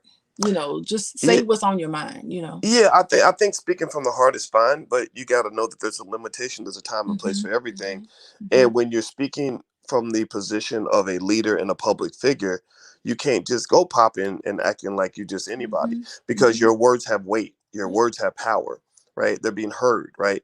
And so, and everybody goes through the transformation. I mean, I've gone through the transformation in my own little world, where I know that when I'm speaking as Dr. Boyce Watkins, I can't just always do everything I want to do and say everything I want to say, because some stuff is not appropriate for the environment. Some things I should not respond to, right? And I've learned that the hard way, right? And now the difference, obviously, with me and Sha'Carri is she's a baby in my mind. She's very young. Her brain's not even fully developed. Your brain's fully developed at the age of 25. So that's why she needs somebody like that's our age, somebody like me, for example. And I'm not to say I'm the person. I don't. So if Sha'Carri, if you listening, don't think I'm asking you to call me or anything. But if you do, I will answer. Right? I would talk her through it. Like, if a young person is really listening and they're like, how do I handle this better? I love that. I love saying, well, okay, here's how you can still be yourself, do your thing, pop your collar, you know, teach them bitches a lesson. If that's your mindset, whatever. I'm not judging that. But here's how you do it in a way that makes sure that you maintain a certain degree of moral high ground and you don't screw yourself in the process or make yourself look small, right? The time to display the most confidence, in my view, from her perspective, is when you just got your ass kicked, right? That's how people judge you. How do you Okay. respond when you get your butt kicked? And Allison Felix is a great example. Allison Felix, when she loses, she hugs everybody, including the lady who's standing on the sidelines. And that is what makes people love her. So do you have any final thoughts? Well, I think we've been made our thoughts like 4 or 5 times so far. We've made our thoughts 4 or 5 times. My prediction is that if she doesn't make any changes and she doesn't follow through with all the things that you said, I think it's going to be more of the same. Yeah, I agree. Yep. All right, so do me a favor, everybody. Take 1 second. Do me a favor. Hit the thumbs up button. Hit the thumbs up button, and you can subscribe to the Pillow Talks if you want to hear us kind of ramble on about stuff and debate issues and argue and go back and forth. And well, I call it a healthy debate, not an argument. If you want to be a part of that, feel free to subscribe at boyceandaliciatv.com.